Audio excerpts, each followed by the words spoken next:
आप सुन रहे हैं दीवार में एक खिड़की थी पार्ट 4।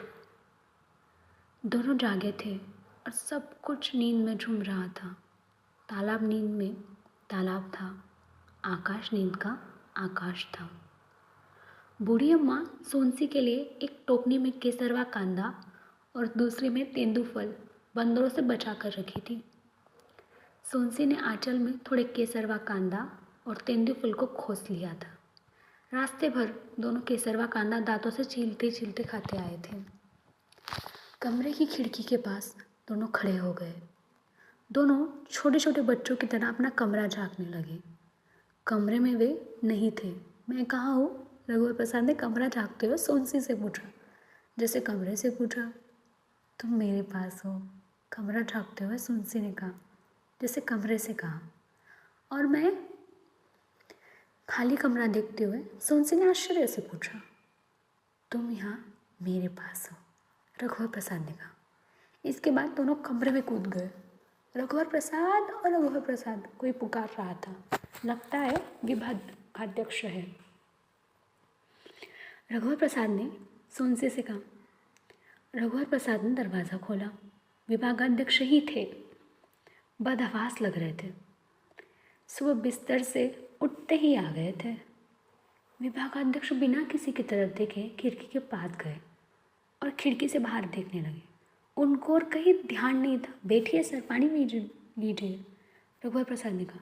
सोनसी में बिस्तर उठाकर पिता ने तहा दिया था। चाय पाई पर केवल 2 दरी बिछी थी। नहीं, मैं यही ठीक हूँ, खिड़की से बाहर झाँकते हुए उन्होंने कहा।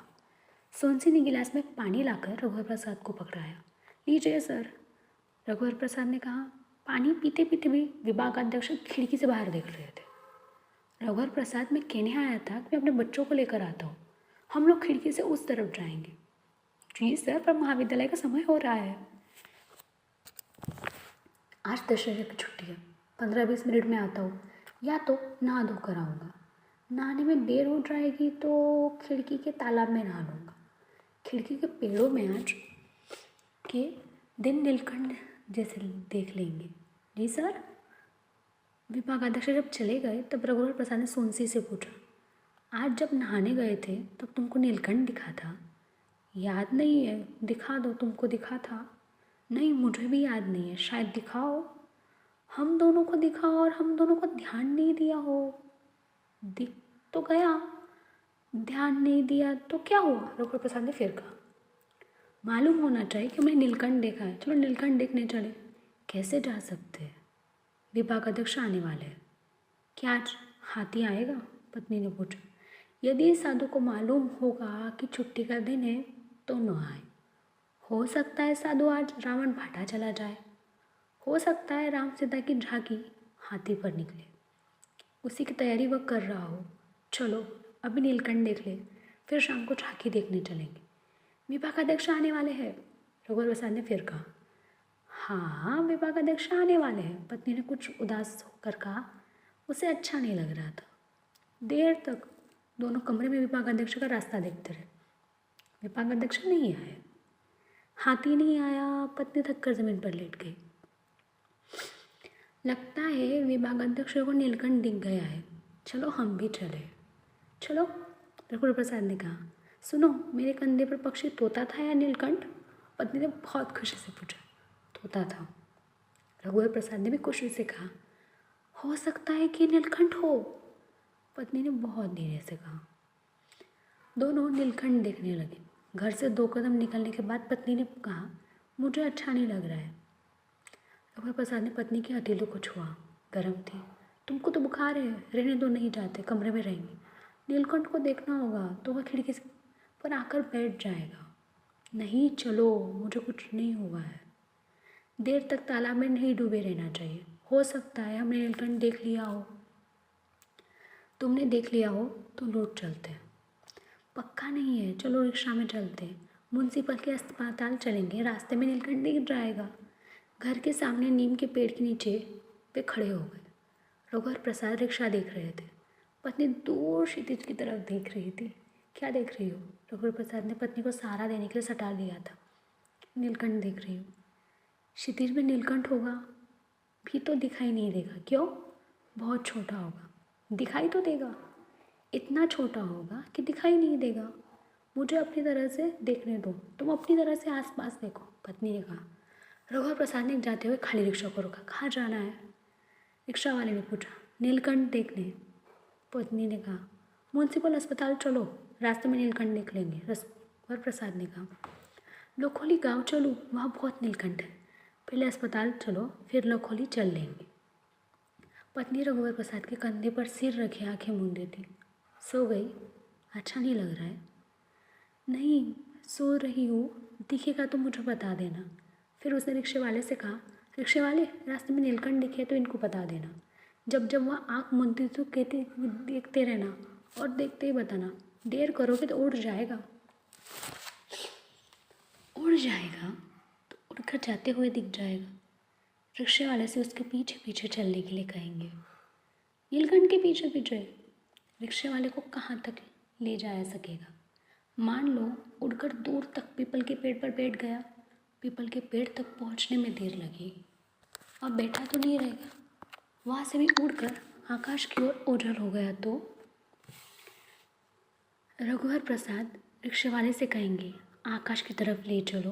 फिर सोचेंगे, आकाश की तरफ बहुत चढ़ाई चढ़नी पड़ेगी। तब वे रिक्शे वाले से कहेंगे, तुम रहने दो, यही हमारा रास्ता देखना, मैं रिक्शा ले जाता हूँ। अपनी पत्नी को रिक्शा चलाते हुए वे आकाश की ओर ले जाएंगे। पेडल मारेंगे और ऊंचे चढ़ जाएंगे। ऊपर बादल के टुकड़े रिक्शे पर लद जाएंगे। बादल का कोई वजन नहीं होता। किसी बादल में लोग को न दिखने के लिए दशहरा के दिन नीलकंठ बैठा हुआ दिख जाएगा। पत्नी को दिखाएंगे, सुन से देखो, नीलकंठ पेड़ पर दिख जाएगा। इसलिए यह बुरे बादल पर आकर बैठ गया। तुम भी देखो। यह भी हो सकता था कि नीलकंठ देखने की उत्कट इच्छा और उसके न दिखने से उब जाएगा। उड़ते हुए सामने आए कि दोनों एक साथ उसे देख ले, फिर चला जाए। जाने के बाद नीलकंठ तो ज़रूर लगेगा। दोनों ने उसे देखा है या नहीं, शायद किसी एक ने देखा हो तो वह दोबारा आए, सामने सामने अपने नीले पंख फैलाए उड़ता रहे। फिर दोनों कहेंगे, हमने तुमको देख लिया। तब वो उड़कर चला जाएगा। अस्पताल में पर्ची कटाने की भीड़ थी। सोनसी बेंच पर बैठी थी। बहुत देर बाद डॉक्टर ने सोनसी को देखा। पुड़िया में उसने 4 गोली ली। 2-2 घंटे में 1 गोली खाने को कहा। 1 गोली अभी खा लेने के लिए कहा था। सोनसी अस्पताल के नल के पास गई और गोली खाकर पानी पिया। चलो, सोनसी ने कहा। वही रिक्शा वाला अस्पताल के सामने खड़ा दिख गया। चलोगे? रघुवर प्रसाद ने रिक्शा वाले से पूछा। हाँ। दोनों रिक्शा में बैठ गए। कहाँ ले जा रहे हो? नीलकंठ देखने, रिक्शा वाले ने कहा। जहाँ से आए थे वही चलो। जब घर आए तो देखा छोटू वहाँ बाहर साफ इस्त्री की हुई कुर्ता धोती पहने खड़ा था। रिक्शे से भैया को उतरते थे। छोटू रिक्शे की तरफ दौड़ा और चिल्लाता आया, अम्मा, भैया भाभी आ गए। और छोटू ने भैया भाभी के पैर छुए। कितनी देर हो गई आए तुम लोगों को? भाभी ने पूछा। बहुत देर हो गई। पिताजी चारपाई पर लेटे थे। वही बोरे पर बैठी अम्मा गांव से लाई बरबट्टी काट रही थी। सोनसी ने रघुवर प्रसाद ने अम्मा के पैर छुए। रघुवर प्रसाद पिता का पैर छूने वाले थे तो पिता ने कहा, रुक जाओ, उठकर बैठ जाने दो। वे पैर लटकाकर नीचे बैठ गए। रघुवर प्रसाद ने पैर छुए। फिर सोनसी ने उनके पैर छुए। सोनसी अम्मा के लिए बरबट्टी काटने बैठने वाली थी तो माँ ने कहा, जाओ पहले दोनों हाथ मुँह धो लो। दोनों हाथ मुँह धोने गए तो अम्मा ने उनके आज्ञा पालन से खुश होकर रघुवर प्रसाद के पिता की तरफ देखा। रघुवर प्रसाद के पिता मुस्कुराए। भैया, आज हाथी आया था? छोटू ने पूछा। नहीं, रघुवर प्रसाद ने कहा। आएगा? क्या मालूम, आए तो उसे हाथी पर बैठकर घुमा देना, पिता ने कहा। रघुवर प्रसाद ने देखा कि पत्नी एक कोने में बैठी बरबट्टी काटने लगी थी। उसे बुखार था। लेट जाती तो अच्छा था। छोटू बाहर खड़ा था। शायद वो हाथी का आने का राह देख रहा था। अम्मा अपने साथ 2 कांसे की थाली, एक ठटूलिया और अदरक कूटने के लिए एक काला गोल पत्थर लाई थी। सूपा चलनी लाना वह भूल गई थी। बूढ़ी थी। रघुवर प्रसाद के पिता को लगता था कि काला पत्थर कसौटी का पत्थर है। पिता एक सोने की तांबाई अंगूठी पहने थे। सोने में तांबा अधिक मिला था। इस अंगूठी को उन्होंने पत्थर पर घिस कर देखा तो हल्की सुनहरी तांबाई लकीर खींच गई थी। यह लकीर भी पत्थर के साथ आ गई थी। रघुवर प्रसाद छोटू के पास गए। साफ कपड़े गंदे न हो जाए इसलिए वह गोटा पत्थर और पेड़ पर चढ़ने का खेल नहीं खेल रहा था। वह हाथी पर सवार होकर घूमने के कपड़े पहने था। उन्होंने छोटू से कहा, आज घूमने नहीं जाएंगे? तुम्हारी भाभी को बहुत बुखार है। भाभी को बुखार है? छोटू ने पूछा। हाँ। वह अंदर गया और कहा, अम्मा भैया कहते हैं भाभी को बुखार है। सुनकर रघुवर प्रसाद परेशान हो गए। होता यह कि छोटू पहले कहता घूमने नहीं जाएंगे, तब अम्मा पूछती कि हाथी नहीं आएगा? शायद न आए, दशहरे का दिन है। पिता कहते हाथी आएगा तो भी सब लोग कैसे जाएंगे, भाभी को तो बुखार है। छोटू कहता इस तरह बात होती तो अच्छा होता। रघुवर प्रसाद झेप गए कि अम्मा पिता क्या सोचेंगे। अम्मा ने सोनसी से पूछा, बहू तुमको बुखार है? सोनसी ने बरबट्टी काटते सिर हिलाकर नहीं कहा। अम्मा उठकर सोनसी के पास गई। माथा चुआ है तो बहुत बुखार है, सुनकर पिता उठकर बैठ गए। सोनसी की आँख छलछला आई थी, शायद उसे मायके की याद आई हो। अम्मा ने उसे सिर को छाती से चिपका लिया। चल लेट जा। डॉक्टर को दिखाया था? रघुवर प्रसाद से पिता ने पूछा। जी गोलियाँ दी है। गोलियाँ कब खानी है? 2-2 घंटे में। समय हो गया। हाँ। कहाँ है गोली? बहू को दे दो। छोटू भाभी को एक गिलास पानी दो। रघुवर प्रसाद ने गोली निकाली। छोटू पानी लेकर भाभी के पास गया।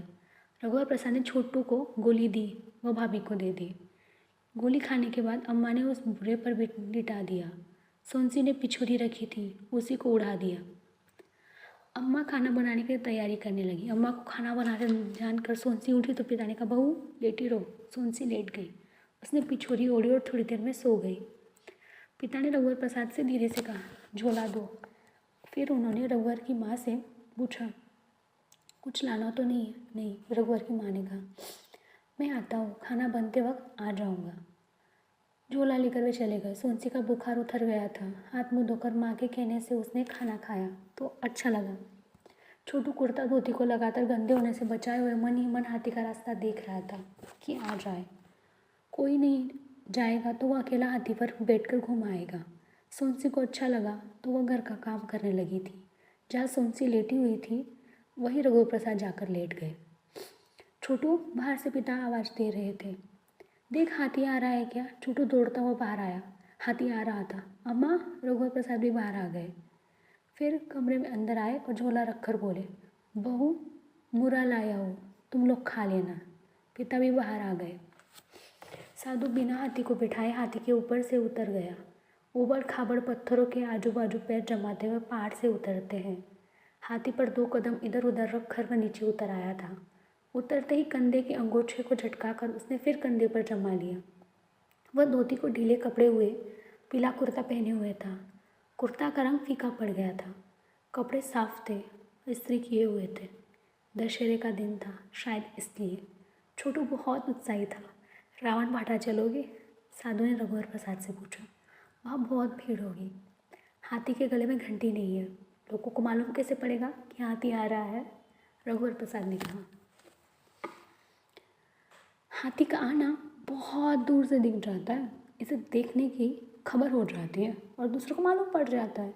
फिर भी रघुवर प्रसाद ने कहा, चले कुछ नहीं होता, छोटू भी जाएगा। पिता ने कहा, बहू भी जाएगी। रघुवर प्रसाद की माँ ने कहा। वह अंदर गई। बहू जल्दी तैयार हो जाओ, हाथी पर घुमा। सोनसी ने जल्दी जल्दी हाथ मुँह धोया। बहू अभी तो 2 साड़ियाँ नहीं रखी होगी? हाँ अम्मा। सोनसी ने धीरे से कहा, लाल साड़ी पहन लेना। हाँ अम्मा। अम्मा ने खटिया से तहाया और उठाकर नीचे ज़मीन पर बिछे बोरे पर रख दिया। दरी उठाई, खटिया को खड़ा किया। दरी को अम्मा ने खटिया पर टांग दिया। खटिया की आड़ में साड़ी बदल लेना। सोनसी नई लाल साड़ी लेकर खटिया की आड़ में चली गई। नीचे बैठकर उसने पोलका पहना, फिर लाल साड़ी पहनी। खटिया की आड़ से वह निकल आई थी। बिंदी लगाई? अम्मा ने पूछा। हाँ अम्मा। पैर पट्टी पहन लेना। सोनसी ने पैर पट्टी को उतार दिया था। हाँ अम्मा। रघुवर? अम्मा ने बुलाया। तू भी कपड़ा बदल ले। अम्मा ने रघुवर के पिता का कोसा कुर्ता, जो करीब 15 साल पुराना होगा, झोले से निकाला। गमछे में दहा हुआ कुर्ता था। धोती निकाली। ले पहन ले। रघुवर प्रसाद पिता से लंबे थे, कुर्ता बड़ा था। पिता बाह कलाई के पास मोड़ लेते थे। रघुवर प्रसाद भी खड़िया के आड़ में चले गए। उनका कुर्ता ठीक हुआ था, लंबाई में कुछ छोटा लगता था। रघुवर प्रसाद ने धोती पहनी। गांव की बनी धोती थी, मोटी खादी की तरह थी। धोती को सुनहरी किनार थी। बालों में पानी लगाकर रघुवर प्रसाद ने कंघी की। कोसे के कुर्ते और सुनहरी किनार वाली धोती में रघुवर प्रसाद सुंदर लग रहे थे। सोनसु कमरे में जहाँ होती कुछ अधिक उजाले में लगती। जहाँ गुंडी रखी थी वही हिस्सा कमरे का अंधेरा कोना लगता था। सोनसी उधर होती तो वह हिस्सा अधिक उजाले का लगता। सब नंगे पैर हाथी पर बैठने के लिए निकले। साधु हाथी पर बैठने पहले बैठा हुआ तैयार था। पास पड़ोस के लोग भी बच्चों से अच्छे कपड़े पहने और रावण भाटा जाने के लिए तैयार थे। जा रहे लोग थोड़ी देर के लिए हाथी के पास रुक जाते। जा रहे लोग रंग बिरंगी साड़ी पहने औरतें, लड़कियां, आदमियां, बच्चों के झुंड थे। हाथी पर चढ़ने के पहले रघुवर प्रसाद और सुनसी ने पिता और अम्मा के पैर छुए। जब रघुवर प्रसाद हाथी पर चढ़ने लगे तो सब खड़े होकर उन्हें देख रहे थे। फिर रघुवर प्रसाद की पत्नी, इसके बाद छोटू चढ़ा। साधु ठीक से बैठने में सबकी सहायता कर रहा था। छोटू साधु को पकड़कर बैठा था। सुनसी रघुवर प्रसाद को। कमरे के दरवाजे के पास अम्मा और पिता खड़े थे। हाथी की पीठ पर गन्ने के पत्ते की गद्दी लगी थी। हाथी नहाया धोया और सजाया हुआ दिख रहा था। सब बैठ गए। तुम हाथी चलने लगा। रावण भाटा की ओर जाती हो। दो औरतों ने हाथ जोड़कर रघुवर प्रसाद, सुनसी और छोटू की झांकी को प्रणाम किया। जब हाथी आगे बढ़ा तो अम्मा ने कहा, कितनी अच्छी जोड़ी है, छोटू लक्ष्मण लगता है। पिता ने कुछ नहीं कहा। आगे दाहिनी हाथ की तरफ अमराई थी। साधु हाथी को उधर से ले गया। थोड़ी देर बाद दूर हो रहे अंधेरे में धुंधला रावण दिखा। अंधेरा होते ही रावण पटाखों के साथ जल उठा। हाथी पर बैठे उन लोगों के पर रावण के जलने का प्रकाश सिमट कर आ गया था। पेड़ों के बीच में लपट के प्रकाश में सब क्षण भर दिखे। साधु ने हाथी को लौटाया कि अंधेरा हो गया था। लौटने वालों की भीड़ का रेला आएगा तो हाथी का तेज चलना मुश्किल होगा। छोटू बहुत खुश था। लौटते समय कुछ देर तक जब तब फुटता पटाखा उन्हें सुख दे रहा था। पिता को छोड़ रात को सब जमीन पर सोए थे। चौके की तरफ सोनसी, फिर अम्मा, छोटू और फिर रघुवर प्रसाद। रघुवर प्रसाद के बाद पिता चारपाई पर सोए थे। छोटू पहले पिता के साथ लेटा, फिर ज़मीन पर आ गया। आधी रात हो गई थी। रघुवर प्रसाद और सोनसी जाग रहे थे। रघुवर प्रसाद को मालूम नहीं था कि सोनसी जाग रही। सोनसी को मालूम था कि रघुवर प्रसाद को नींद नहीं आ रही है। रघुवर प्रसाद धीरे से उठे, खिड़की के पास जाकर खड़े हो गए। रघुवर प्रसाद का मन हुआ कि वे खिड़की से कूदकर उस पार चले जाए। वे कूदने को थे तभी सोनसी आकर खड़ी हो गई। रघुवर प्रसाद बिना आवाज़ किए कूदे। सोनसी जब कूदने को हुई, रघुवर प्रसाद ने फुसफुसाकर उनसे कहा, तुम धीरे कूद नहीं पाओगी, तुम मेरी पीठ पर लद जाना। रघुवर प्रसाद खिड़की की तरफ पीठ करके खड़े हो गए। सोनसी खिड़की की चौखट पर पैर लटकाकर बैठ गई। मैं धीरे से कूद जाती हूँ। नहीं, रघुवर प्रसाद ने कहा। तब सोनसी रघुवर प्रसाद के गले में हाथ डालकर लटक गई। पीठ पर सोनसी को लदे रघुवर प्रसाद घूमे। दोनों ने कमरे को अंदर देखा। कोई जाग नहीं रहा था। छोटू अम्मा के ऊपर एक टांग रखे सो रहा था। पिता दीवार की तरफ छोटू अम्मा के ऊपर एक टांग रखे सो रहा था। पिता दीवार की तरफ करवट लेकर सो रहे थे। कमरे में खिड़की का हल्का उजाला था। खिड़की के कारण अंधेरे की हल्की परत कम थी। सोनसी ने पीठ पर लदे हुए उस जगह को देखा जहाँ वह लेटी हुई थी, उस जगह को जहाँ रघुवर लेटा हुआ था। खिड़की का सीधा उजाला पानी की गुंडी में पड़ रहा था। सोनसी ने देखा कि गुंडी में ढक्कन नहीं लगा था। छोटू ने पानी निकाला होगा और ढक्कन लगाना भूल गया। सोनसी उतरने को थी कि रघुवर प्रसाद ने गले में लिपटे सोनसी के हाथों को कसकर पकड़ लिया। उतरने दो, गुंडी खुली है, खुली रहने दो। रघुवर सोनसी को लादे हुए अंधेरे में चलने लगे। गिरा मत देना। नहीं गिरोगी, पगडंडी का मुझे अंदाज़ा है। गहरी रात की शांति थी और शांति में सबकी अलग अलग शांति थी। जैसे पीपल के पेड़ के नीचे पीपल की शांति थी, अनजाने पेड़ों के नीचे से वे गुजरे उस पेड़ के नीचे अनजान पेड़ों की शांति थी। सोनसी रघुवर प्रसाद के कंधों से लदे रघुवर प्रसाद के हर कदम में धीरे से उछल जाती थी। हो हो अलापति, ये बोलना पेड़ों, तालाबों, चट्टानों के प्रत्येक एकांत में सुनाई दे रहा था। ऐसा था कि ये दोनों जागे थे और सब कुछ नींद में झूम रहा था। पेड़ नींद में पेड़ थे, तालाब नींद में तालाब था, आकाश नींद का आकाश था, पक्षी नींद के पक्षी थे, वातावरण नींदमय था। सोनसी ने भारी पलकों को खोलकर देखा तो जगह जगह चमकी सी चौक पुरे हुए दिख रहे थे। हो सकता हो अबरख की बारीक धूल से चौके पुर गए हो, तारों के प्रकाश से चमचमाते से हो थे। इन जगहों को देखकर वही ठहर जाने की जल्दी सोनसी को हुई। उसने कहा, कहाँ जा रहे हो? यहीं रुक जाओ। रघुवर प्रसाद ने कुछ नहीं कहा। सोनसी अपने पैरों को रघुवर प्रसाद की कमर से लपेटना चाहती थी, पर साड़ी के कारण नहीं लपेट पा रहे थे। मेरे पैर दुख रहे हैं। तुम तो नहीं चल रही हो, तुम्हारे पैर क्यों दुख रहे हैं? हाथ भी दुख रहे हैं। नहीं दुख रहे हैं, रघुवर प्रसाद ने कहा। पैर लटके लटके दुख रहे हैं और तुम्हारे हाथों की पकड़ से हाथ टूट रहे हैं। अच्छा, हाथ छोड़ना। नहीं, रुक कर रघुवर प्रसाद ने अपने दोनों हाथ पीछे से जाकर सोनसी की साड़ी को घुटने के ऊपर तक उठाया और कहा, अब कमर में पैर लपेट लो। सोनसी ने रघुवर की कमर से पैर लपेटे तो रघुवर प्रसाद ने सोनसी के कुल्हे के नीचे दोनों हथेलियों को बांधकर ऊपर से उछाला तो सोनसी के हाथ रघुवर प्रसाद की गर्दन पर ढीले हो गए। रघुवर प्रसाद अब बहुत धीरे धीरे चल रहे थे। अब ठीक है? रघुवर प्रसाद ने पूछा। हाँ ठीक है, सोनसी ने कहा। रघुवर प्रसाद तालाब के किनारे किनारे चलने लगे। सोनसी तालाब में रघुवर प्रसाद की परछाई के ऊपर अपनी लधी परछाई को देख रही थी। रघुवर प्रसाद सोनसी को लादे हुए धीरे से तालाब में उतर गए। घुटने तक रघुवर प्रसाद की धोती भीग गई। थोड़ी देर चुपचाप तालाब में खड़े रहे। तालाब से निकले तो और अच्छा लगा। तालाब के पास एक टीला था। रघुवर प्रसाद सोनसी को लादे टीले पर चढ़ने लगे। यह टीला नींदमय टीला था। सोनसी ने कहा, मुझे उतार दो, तुम बहुत थक गए होंगे। मैं तुम्हें बहुत थकाती हूँ। टीले के ऊपर सूखे पत्तों का ढेर था। उसी के बाद सोनसी को रघुवर प्रसाद ने उतारा। उन पत्तों के अंदर के अंधेरे में 4 जुगनू पास पास चमक रहे थे।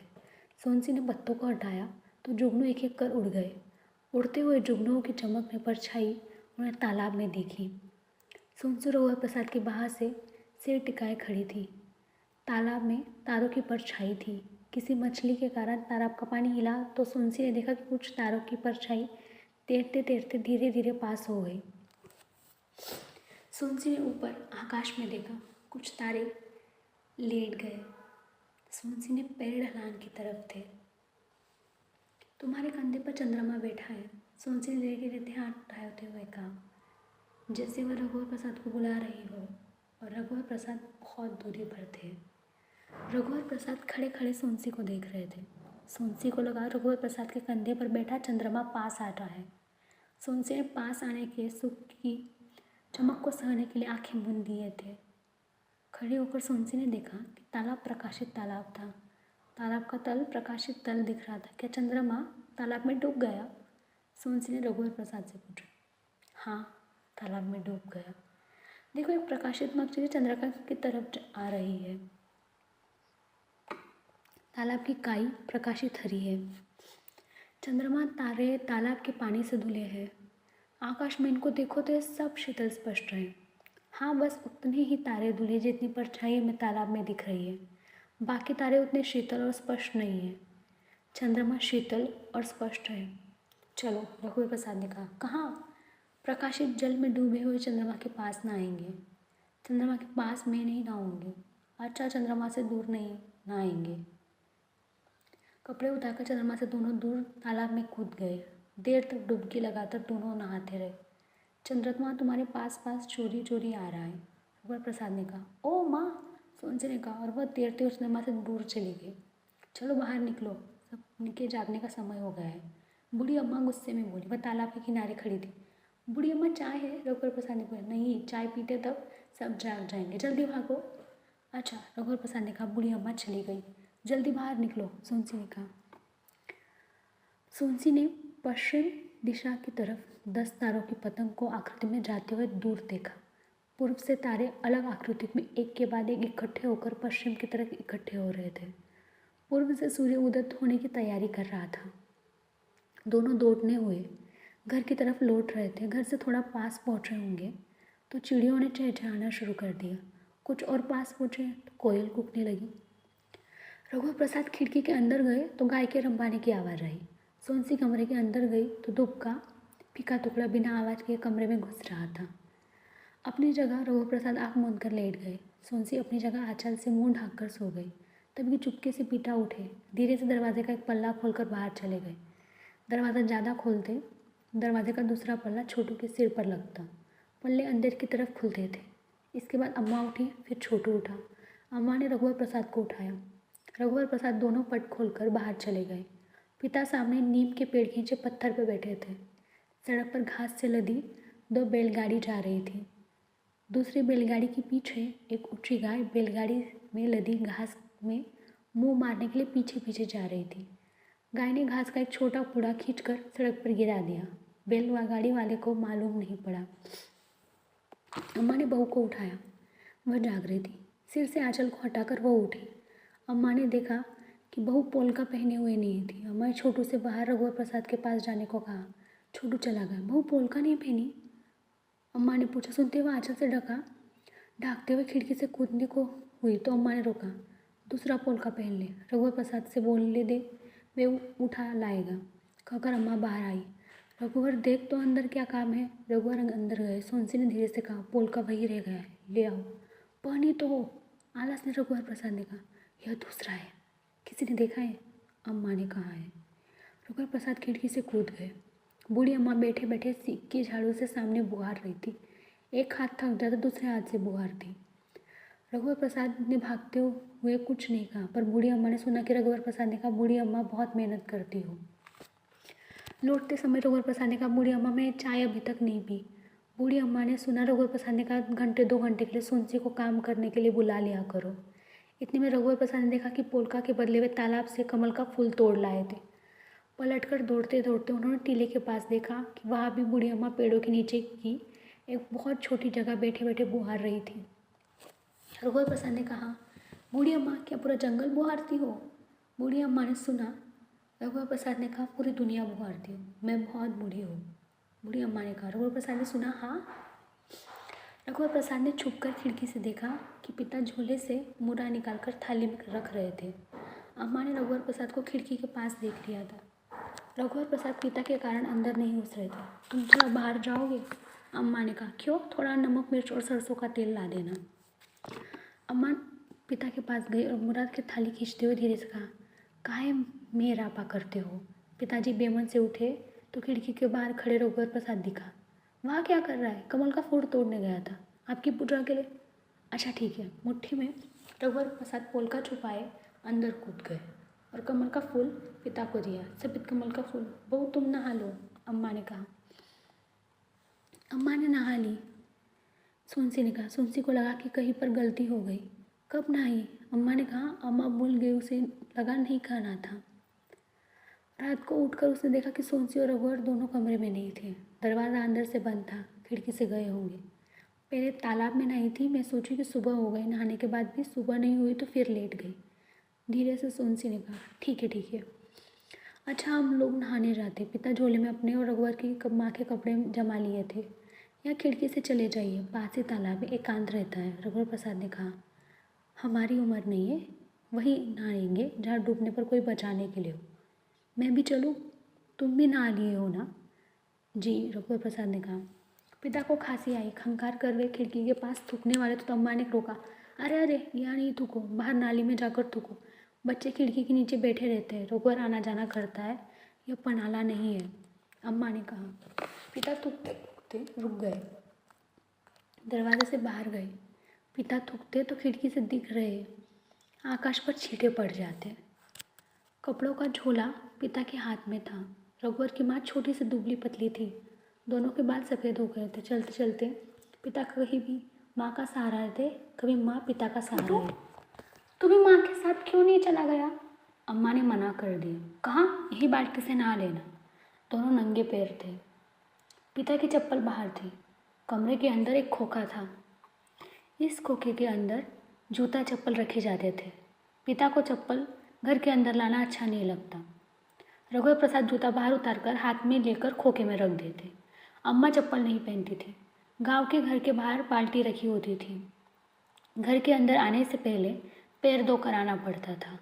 छोटू चप्पल खरीद लेता पर बहुत कम पहनता था। छोटू के सामने सड़क का एक कुत्ता पिता की एक चप्पल उठाकर भाग गया। छोटू हट हट कहता कुत्ते के पीछे दौड़ा तो कुत्ता और जोर से भागा। खेत की तरफ झाड़ियों में कहीं घुस गया। छोटू की आवाज़ सुनकर रघुवर भी दौड़े। क्या हुआ? कुत्ता पिता की चप्पल लेकर भाग गया। किधर गया? उधर कहीं झाड़ियों में घुस गया। दोनों ने झाड़ियों में चप्पल को ढूंढा। चप्पल कहीं नहीं मिली तो लौट आए। एक अकेली चप्पल थी। पिता आए तो आते ही छोटू ने कहा कुत्ता आपकी एक चप्पल ले गया। अरे हम दोनों ने ढूंढा, चप्पल नहीं दिखी। आपसे कहता था अंदर खोखे में रख लीजिए, माने नहीं। मिल जाएगी, अम्मा ने कहा।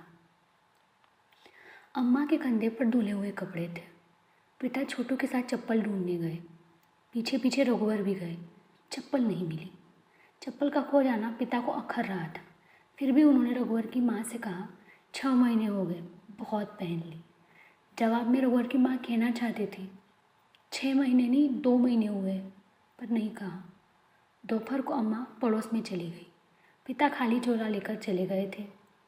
पिता जब भी बाहर जाते खाली झोला लेकर निकलते थे।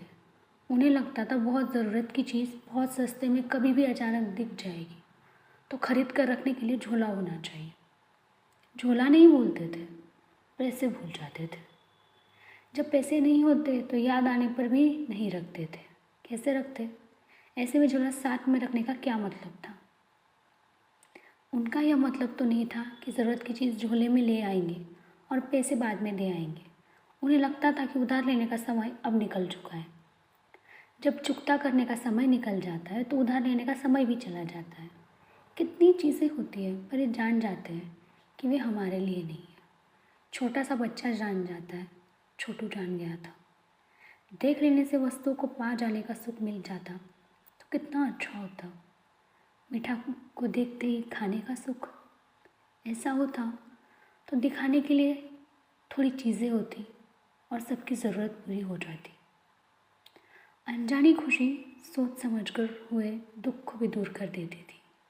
रघुवर प्रसाद ने कहा सोनसी, तुम्हारे पास पैसे होंगे, पिता के लिए चप्पल ले आते। है 25 रुपये है, हो जाएगा। हाँ हो जाएगा, मेरी माँ ने दिए थे, सोनसी ने कहा।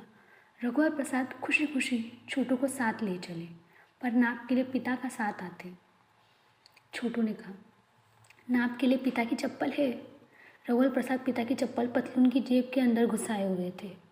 चौथाई चप्पल बाहर दिख रही थी। गोल बाजार में चप्पल जूते की दुकानें ऐसी थी कि चप्पल जूतों की दरी के ऊपर ढेर लगी थी। दोनों ने मिलकर पिता के नाप के काले रंग की चप्पल छाटी। जेब में पिता की पुरानी चप्पल रघुवर प्रसाद रखे थे। नई चप्पल अखबार से लिपटी छोटू के पास थी। वह नंगे पाँव थिरक रहा था। सड़क पर माचिस की खाली डिब्बी थी। छोटू ने चलते चलते उसे ठोकर मारी। आगे माचिस के पास पत्थर का टुकड़ा था। छोटू पत्थर के टुकड़े पर न लगे, नहीं तो चोट लग जाएगी, परंतु छोटू ने निशाना साधकर माचिस को मारा। भैया, पत्थर को तुम मारोगे? तुम जूता पहने हुए हो। नहीं, पत्थर बड़ा है, जूता खराब हो जाएगा, रघुवर प्रसाद ने कहा। चप्पल देखकर अम्मा और सोनसी बहुत खुश हुए। चप्पल को खिड़की के नीचे छोटू ने रख दिया। अम्मा ने गांव के घर की तरह बाल्टी में पानी बाहर दरवाजे के पास रखवा दिया था। बाल्टी छोटे परे से ढकी थी। अब पैर धोकर सब कमरे में आने लगे थे। रात में बाल्टी को अंदर रख दिया जाता। पिता झूले को कंधे पर रखे पैर धोए कर आए। पिता का ध्यान चप्पल की तरफ नहीं जा रहा था। सोनसी से रहा नहीं गया। वह चप्पल उठाई और सामने पिता के पैर के पास रख दी। अरे, किसकी चप्पल है? पिता ने पूछा, फिर गुस्सा हुए। नाप के लिए मैं जाता तो ठीक था, छोटी दिख रही है। नाप के लिए आपकी बच्ची चप्पल लेकर गए थे, रघुवर प्रसाद ने कहा। अच्छा, कहकर पिता मुस्कुराए। उन्हें चप्पल बिल्कुल ठीक हुई। वे चप्पल पहने कमरे में घूमते खड़े रहे। बाहर से थक आए थे। अम्मा ने कहा, खटिया पर बैठकर सुस्ता लो। थका नहीं हूँ, पिता ने कहा। लेटना मत, चप्पल पहने बैठे रहना। अम्मा ने कहा। रघुवर की माँ की सलाह को पिता ने मान लिया। वे चारपाई पर बैठ गए। चप्पल पहने हुए उनके पैर अच्छे लग रहे थे। इतने में रघुवर की माँ पास आकर बैठ गई और चप्पल को देखते हुए पूछी, अच्छी है? हाँ। तभी उन दोनों का मन खिड़की के उस पार जाने को हुआ। चलो। चप्पल उतारकर पिता ने कहा। सहारा देने के लिए रघुवर प्रसाद खिड़की से दूसरी तरफ चला गया था। पिता स्टूल के सहारे खिड़की की चौखट पर बाहर पैर लटकाकर बैठ गए। रघुवर ने उन्हें नीचे उतार लिया। स्टूल पर पैर रखकर अम्मा चढ़ी तो सोनसी ने सहारा दिया। रघुवर ने माँ को संभाल कर नीचे उतार लिया। वहाँ उतरने में इतना अच्छा लगा कि पिता आगे चल पड़े थे।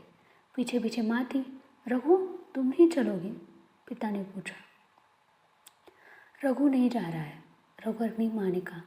पिता ने मुड़कर देखा तो रघुवर सोनसी खिड़की पर खड़े थे।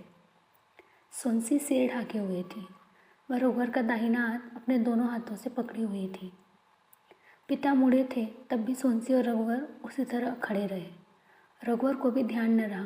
पिता ने कहा, पीछे देखो तो। रघु की माँ ने मुड़कर देखा और कहा, देख लिया। आगे जाकर पिता ने पूछा, छोटू कहाँ है? कहीं खेलने चला गया, अभी तक नहीं आया। वह भी आ जाता, रघु के साथ आ जाएगा। तुम झोला नहीं लाए? रघुवर की माँ ने पूछा। मैं भूल गया। अरे यहाँ क्या मिलेगा? मकोई, बैर, कांदा कुछ तो मिलेगा। कुछ नहीं मिलेगा तो तालाब से झोला धोकर ले आएंगे। इस पगडंडी से चलो, दूर बरगद का पेड़ दिख रहा है। रास्ते में बड़ा बंदर एक पेड़ से उतरकर दूसरे पेड़ पर चढ़ गया। धुआं उठ रहा है उधर।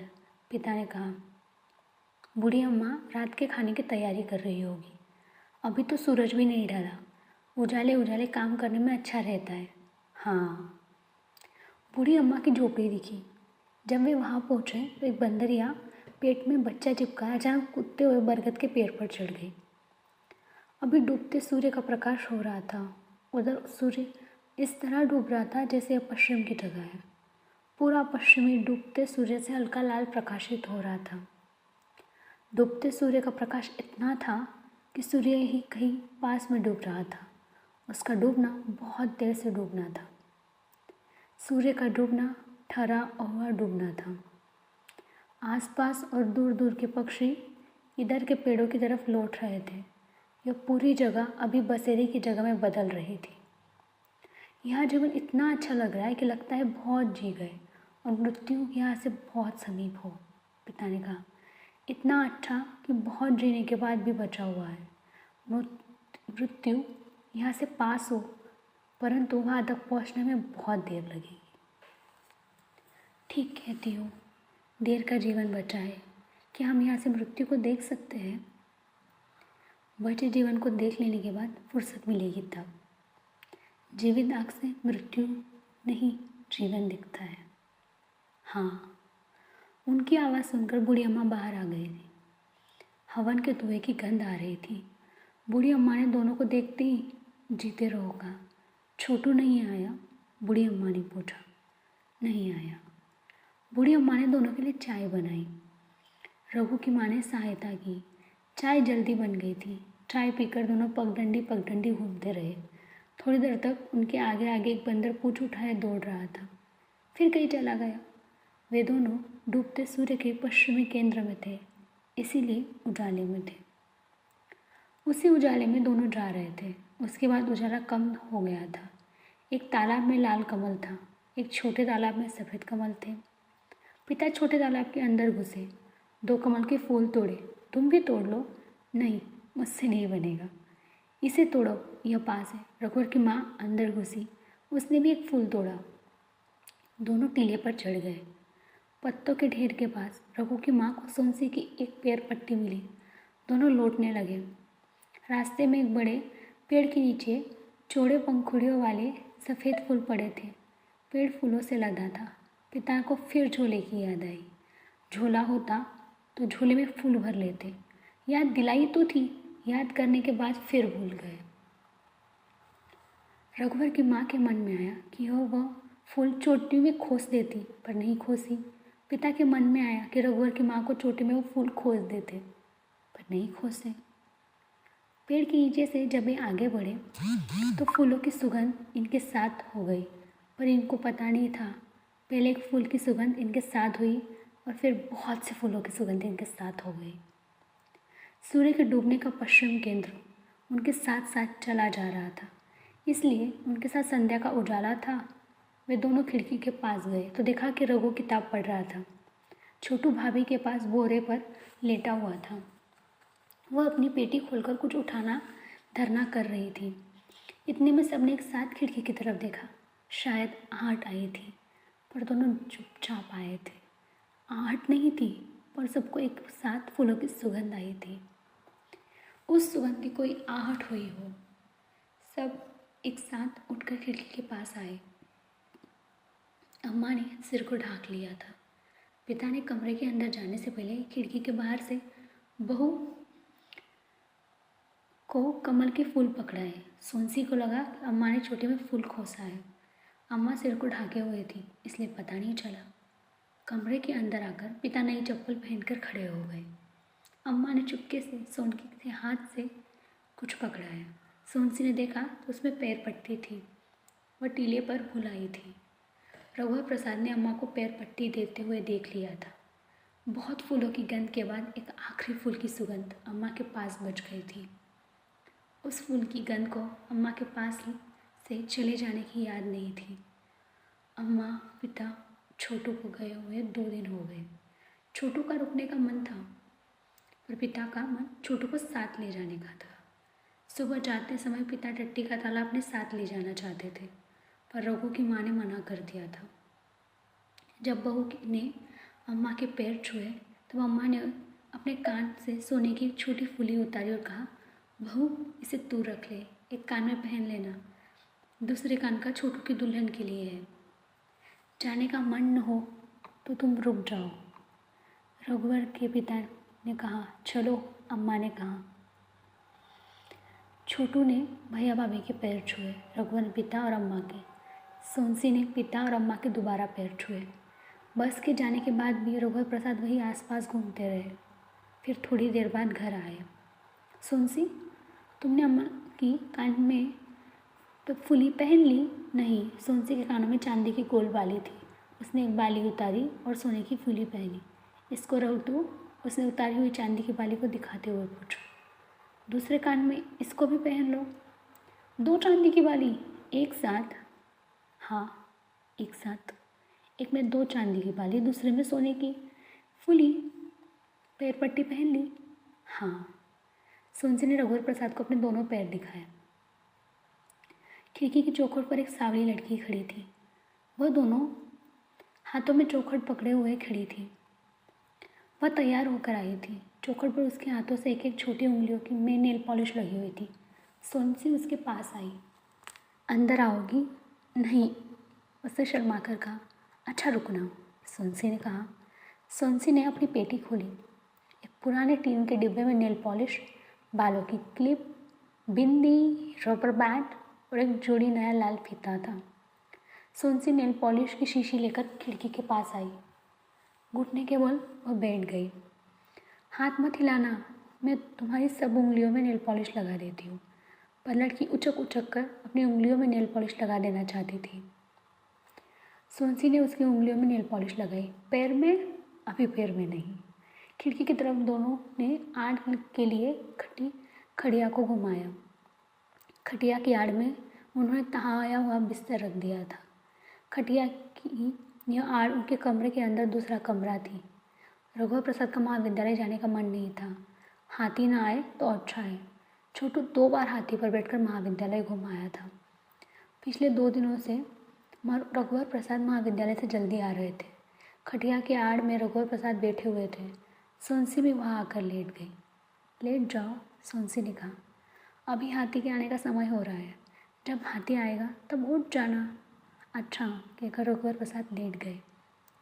दीदी, दीदी, 2-3 बच्चों की जोर जोर से चिल्लाने की आवाज़ आई। क्या है? सोनसी ने खटिया की आड़ से ढक कर कहा।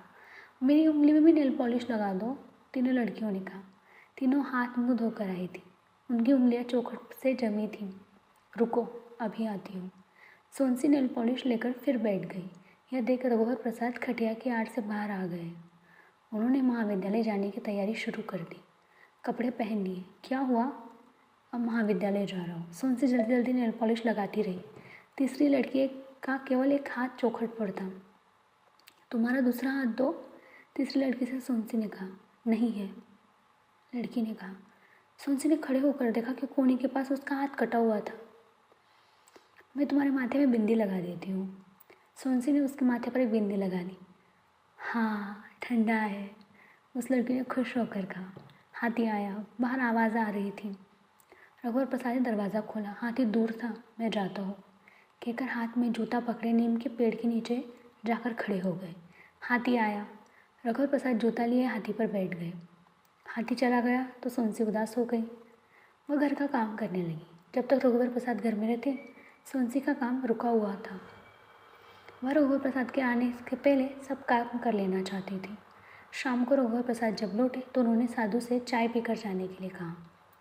रघुवर प्रसाद अंदर आ गए। थोड़ी देर बाद साधु को देखने में बाहर आ गए तो साधु नहीं दिखा। हाथी वही सूंड हिलाते हिलाते खड़ा हुआ था। चूँकि वह हाथी छोड़कर चला गया था, इसलिए उसे आसपास ही होना चाहिए था। जल्दी आ जाएगा। हाथी बंधा हुआ नहीं था।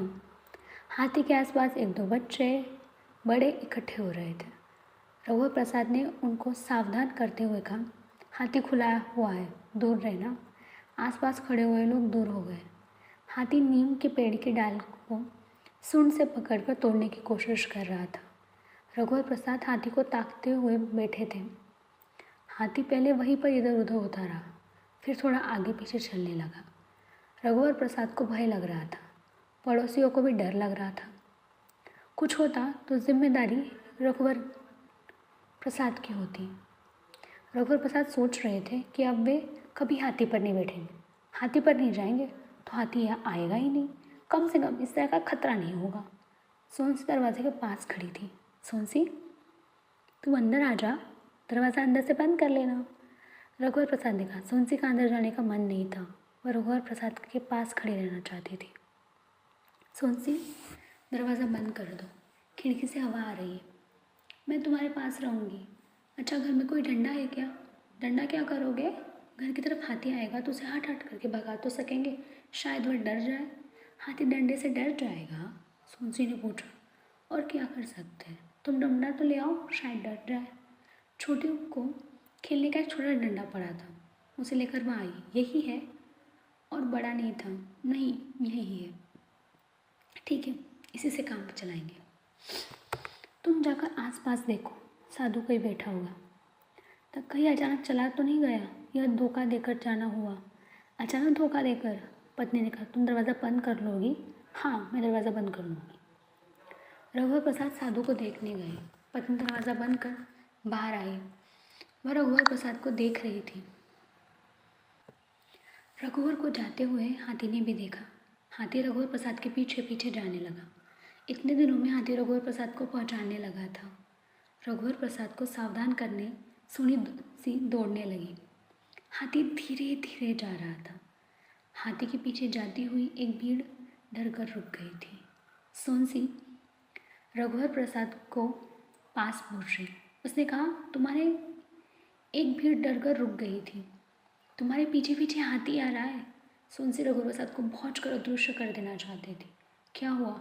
सोनसी ने से चौंक कर रघुवर प्रसाद ने पूछा। तुम्हारे पीछे हाथी आ रहा है। सोनसी ने रघुवर प्रसाद को पकड़े हुए कहा। वह तो आ गया। सोनसी के माथे पर लटका हटाते हुए रघुवर प्रसाद ने कहा। सोनसी को लिपटाते हुए वे भयभीत थे। हाथी उनके पास खड़ा था। दोनों ने देखा अब सड़क पर कोई नहीं था, पर रघुवर प्रसाद भय रहित थे।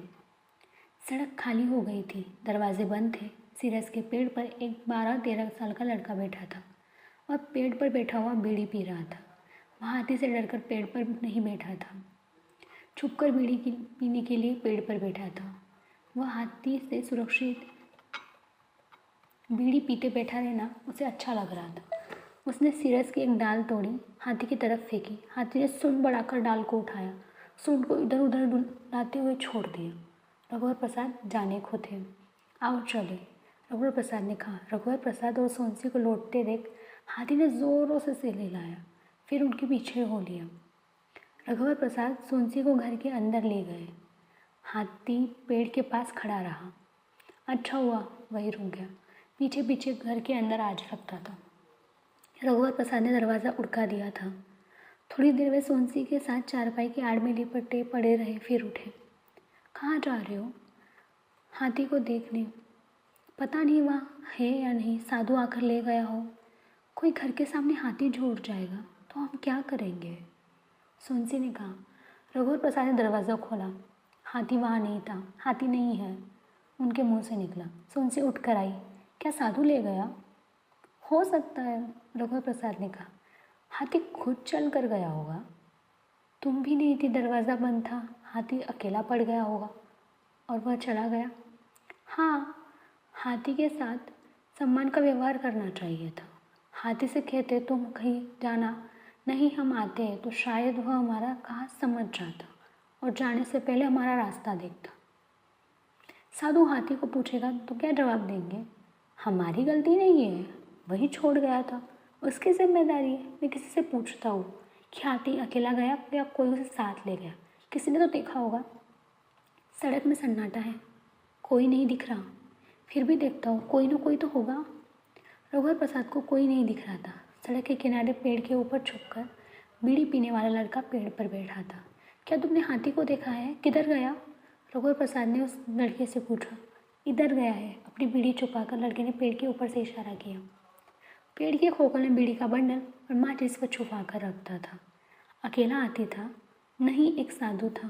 पेड़ के ऊपर से उसने कहा। साधु हाथी ले गया, चाय पीने नहीं आए, बताकर भी नहीं गया। लगता है साधु एकदम अचानक नहीं जाएगा, धीरे धीरे अचानक जाएगा। पहले आधे घंटे के लिए, फिर 4 घंटे के लिए, 10 दिन के लिए और फिर 10-20 साल के लिए। 20 साल के बाद जीवन कितना बचेगा? आजीवन चला जाएगा। जो आजीवन चला जाता हो, कोई खोज खबर न हो, मृत्यु की खबर न हो, तो अपने चला गया में वो हमेशा जीवित रहता है।